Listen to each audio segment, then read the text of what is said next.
Jenny Gourlay was an actress. I first encountered Jenny on a trip to Ford's Theater in Washington, D.C. a few years ago.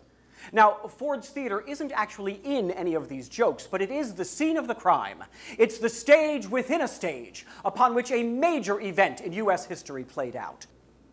I'm looking over these relics, not terribly interested, I must say. Oh, look, a gun. Then there behind plexiglass, I see something amid the information on the theater itself. It is an actual handbill from that historic performance of Our American Cousin on April 14th, 1865. And this handbill reads, "Benefit of Miss Laura Keene." She was the star of the show. And underneath that are a list of all the Misters and Misses who were in the cast that night. And underneath all of this, at the bottom of this tattered handbill in a much smaller print, I see that on the following night, on April 15th, they will be presenting the Octoroon for the benefit of Miss Jenny Gourlay. And when I saw this, my brain woke up. Wait a minute. Now, clearly, the night after the beloved leader of the nation is assassinated, and by an actor no less, the show does not go on. So, what happened to this girl? What happened to her career? I'd been to Ford's, I had seen her name on a handbill, it struck me, who was that? And I want to do something with this, but even at that early stage, I had no idea what that was. I just was fascinated.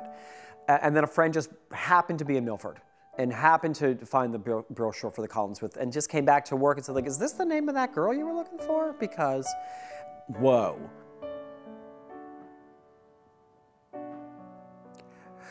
Oh, seeing her face for the first time. Oh. I felt like I'm looking at her eyes and that she sees something huge and terrible right ahead. And I'm probably projecting that because I know what happens. But I think I felt that somehow. Now, this play was very popular for years. Countless actresses had played Zoe by the time that Jenny got around to playing it, or not playing it. And I choose to believe that her portrayal could have made Jenny a star. Now, it could be that April 15th, 1865 was going to be just another night on the boards for this young actress. The 47th time she'd played that Octoroon surrounded by her fellow resident company members. But I choose to believe that this was it. The payoff from years of studying from the wings, of supporting arrogant stars in their sensational gowns, of playing an endless parade of maids and rustic types and frail ingenues. But on the night of April 15th, as the tragic Octoroon, Miss Jenny Gourlay would beguile the crowd. That shot, that canceled out her shot at stardom, immediately called to me. A me that had spent decades with visions of Tony Awards dancing in my head. A me with an unproducible script sitting in a drawer beside my mediocre, if interesting, acting resume from a career now gone stagnant. A me that had recently retired from the stage and taken up a wardrobe career on Broadway while still longing for more. On stage more. I was born in Verona, New Jersey, which is about 20 miles due west of Manhattan.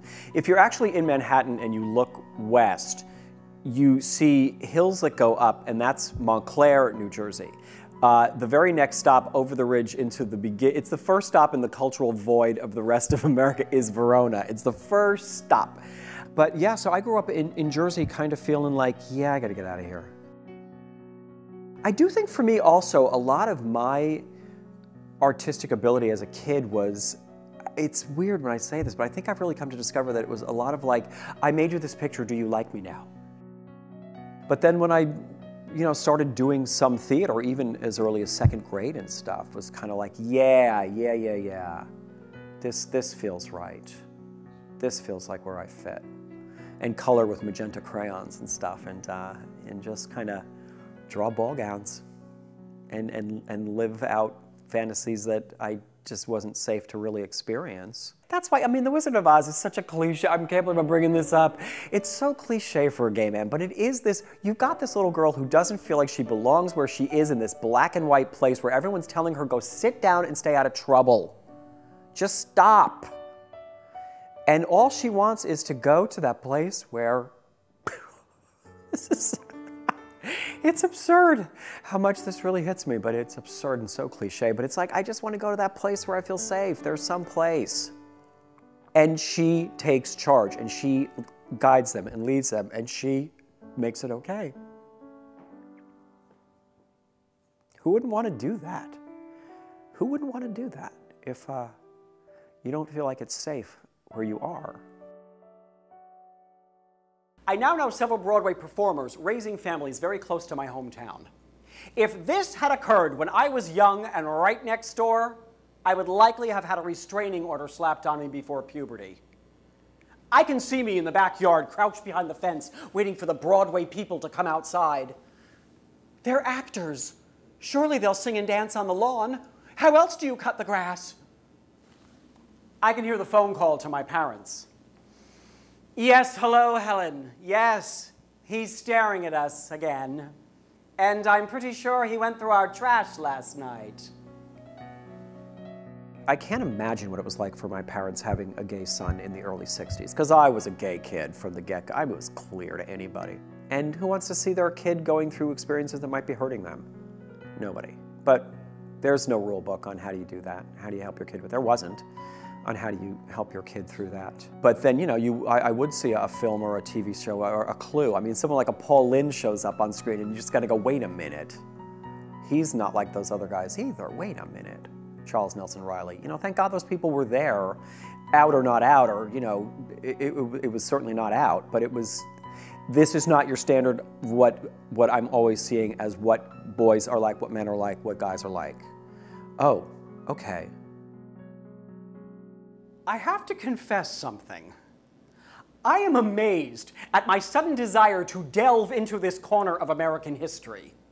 I never showed the slightest interest before this. I was planning to be a famous actor. What the hell do I need to know about American history for? Because I grew up in a family that really spent a lot of summer vacations looking at American history, which I could have cared less. Oh, Berg, Gettysburg, Williamsburg, St. Petersburg, Iceberg, I don't care. I just wanted to go to the beach one summer. I just wanted to go to a nice beach house where we had a house and the beach. No. But I did fall in love with the fashions of those times and stuff. And so with what was at my disposal, I would take our Hot Wheels racing car track, that orange track, and I could link it together and form hoops and then get string from the junk drawer and a belt and just kind of figure out 3 tiers and string and a belt and a sheet from the closet and make a hoop skirt. This is a garment that gives a lady personal space. Everyone's got to stay a nice, safe distance and admire it. So you can admire me from right over there. Again, I think that appealed to me. I never really put that together, but I think that appealed to me. And then I would begin to sway. And as my hoop skirt begins to move with a rhythm all its own, I begin to feel the 1, 2, 3, 1, 2, 3 waltz tempo start in my head. I'm not going to say that I was going to get in trouble for doing it. I don't want to make my parents seem like monsters. That wasn't the case at all. But it's just, and we all knew that this isn't normal. It's funny to me now because I think also at the beginning I had that underneath it, not even knowing what a drag queen was, like, oh my God, am I a drag queen? And you know what, I'm not. But it's just this other side of my personality that wasn't getting expressed, so I think maybe it went to an extreme place. This is fun, it's just fun. Fabric is fun. But if there was nobody around, I wanted to be in that hoop skirt.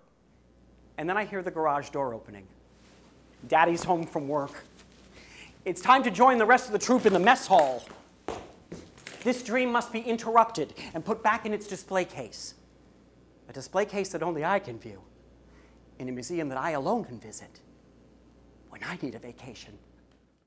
By my senior year, I came out as gay. It was pretty clear to anybody and everybody, and I figured it out, and there was just no point in pretending anymore. And I think to me, more than anything, it was once again my defiant way of saying, I know I'm not like you people, and I'm getting out of here as soon as I can. I'm going to New York, where I fit. And I also realized by then, it was really clear to me, the only place I really felt safe and connected and like I had the answers and really knew what to do was on stage. in musicals, because you're all doing a number together and everyone's on the same step, wearing the same costume, singing the same thing. And yes, this unity of, yeah, this is where I fit, this is where I belong, this is where everything makes sense to me. And it's not real. And I know that I really wanted to have that be a permanent feeling of connectedness. And as time goes on, it's like, I'm not there yet. I thought this would be the thing that would just take me there. I'm not there yet. I really thought that I was on the path. I'm not there yet. Or I'm getting in clues that like, maybe that path is not showing up. Maybe you're just not that good. Maybe you're not that worth it. I don't know. It was very confusing. And all of which is very painful. So the only tools I had, again, were like, just get stoned and drink and wait for it to blow over. And tomorrow's gonna be different. I think only in hindsight, now that I don't drink or smoke pot anymore, I know for me, those things, drinking, smoking pot, taking anything, was the thing I could do to hold my place while I waited for the bus to my amazing future to show up. I really think I was living a life forever where like, tomorrow the amazing thing will happen and this will all be behind me. I will go to that place over the rainbow and it's gonna be way different than this. It was time to take a showbiz pilgrimage to the Columns Museum in Milford, Pennsylvania, where, aside from the Lincoln flag, they have 3 of Jeannie's actual stage costumes. Well, that got my blood pumping. And while I am there, I will visit the Milford Cemetery, where Mrs. Jeannie Gourlay Struthers is buried. She ended up a Struthers, and I found the end of her story. I don't understand what it was or is. I still don't. But just...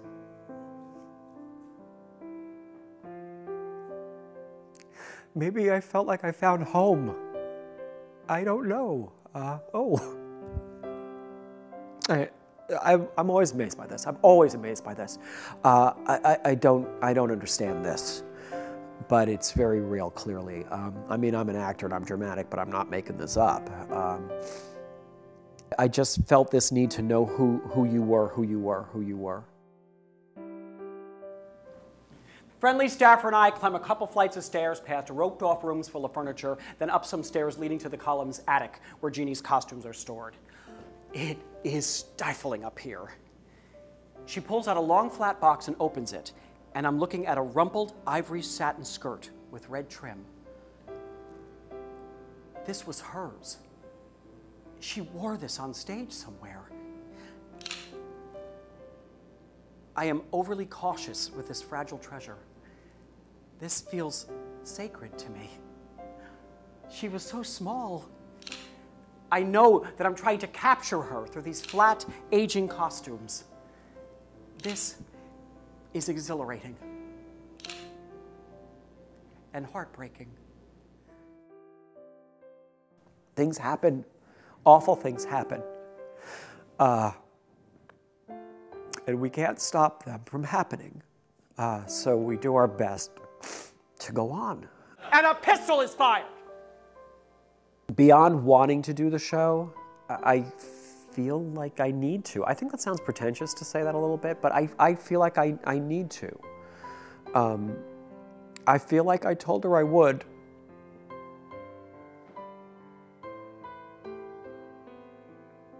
I told her I would. The first time I found her grave. Hello, Jeannie. I hope you don't mind my trying to find you, but I want to tell your story because I can relate, I think. I will do my best to honor your memory. It's nice to have met you at last. A little while back, I did an internet search of my own name. Among the listings of my small acting appearances, about as many as you'll find for Jenny Gourlay, was the following: Billy Hipkins, an actor at Ford's Theater. Booth was well known there and knew Billy Hipkins, ... Okay, the question comes up. Was I her in a past life? Is that why this feels so personal to me? There it is. No way of knowing. No way of knowing. What I do say, what I feel with certainty, and people can just take it as they can believe it or not, is I do believe I was at Ford's that night, because this is all too weird. How do you explain this? This just comes up every time, and it's now I've been messing with this. It's been years since I first found her name, since I first came out here and visited, since I first started dabbling in this. And it's not like I got over these initial tears about it or something. There is this door that opens. I shouldn't say there's a door that opens. I should say there's a door that I can no longer close. And it's just there.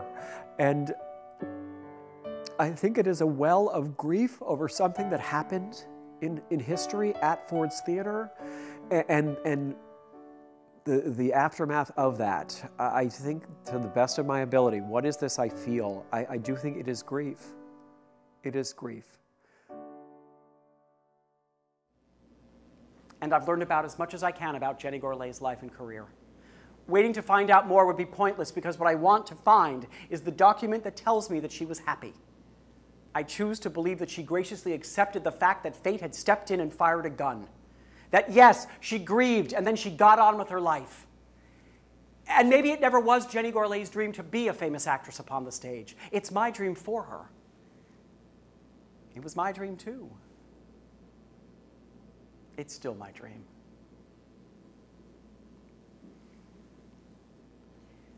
I believe that I am here now to set the record straight for both of us. To stop telling the also-ran story, to instead say that we were both in the running. We both did our best. I don't have time to say if only every day, and I don't own a fainting couch. And my story isn't finished yet.